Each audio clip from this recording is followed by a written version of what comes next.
Assalamualaikum warahmatullahi wabarakatuh. Nama saya Siska Wijayanti, nomor induk mahasiswa 858614298. Saya dari UPPJJ Tarakan, Pokjar Bulungan. Video ini dibuat untuk memenuhi tugas ketiga, yaitu sifat cahaya.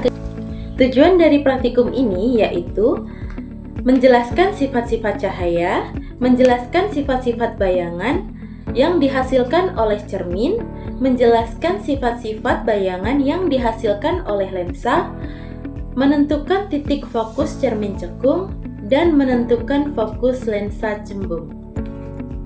Bahan dan alat yang digunakan dalam percobaan kali ini yaitu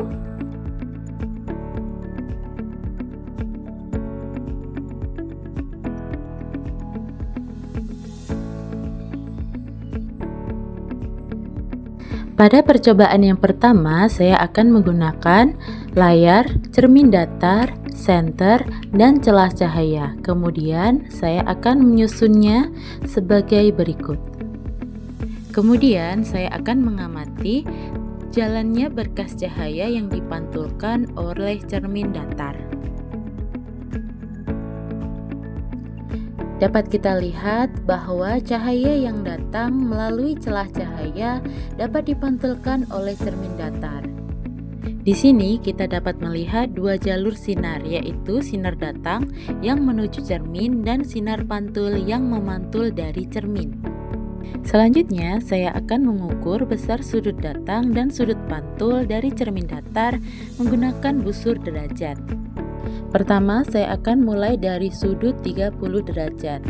Dan dapat kita lihat, sudut datang 30 derajat dan sudut yang dipantulkan sama besar, yaitu di titik 30 derajat. Kemudian yang kedua, saya akan mengukur dari sudut 60 derajat. Dapat dilihat pula, sudut datang 60 derajat dan sudut pantul sama, yaitu 60 derajat. Hal ini menunjukkan bahwa hukum pemantulan cahaya berlaku, yaitu sudut datang sama besar dengan sudut pantul. Untuk langkah selanjutnya, saya akan meletakkan sebuah lilin di depan cermin datar. Kemudian saya akan menggeser lilin ke kiri ke kanan, mendekat ataupun menjauh dari cermin.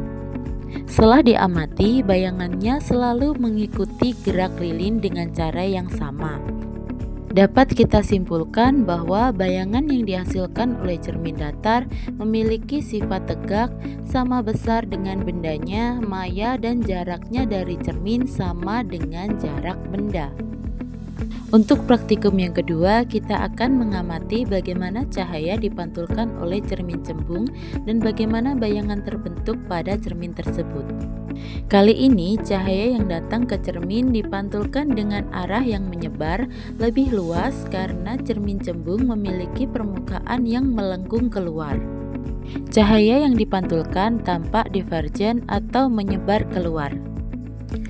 Dapat kita simpulkan bahwa cermin cembung memantulkan cahaya dengan cara menyebarkan berkas cahaya dan bayangan yang dihasilkan selalu lebih kecil, tegak, dan maya. Untuk praktikum yang ketiga, saya akan menggunakan sendok sebagai cermin cekung dan kita akan mengamati bagaimana pemantulan cahaya terhadap cermin cekung. Dapat kita lihat ketika cahaya mengenai permukaan cermin cekung, kita dapat melihat bahwa sinar-sinar tersebut dipantulkan dan diarahkan menuju satu titik tertentu. Hal ini menunjukkan bahwa cermin cekung bersifat mengumpulkan cahaya atau konvergen. Kemudian saya akan mengukur jarak benda dan jarak bayangan menggunakan penggaris dengan jarak yang berbeda-beda.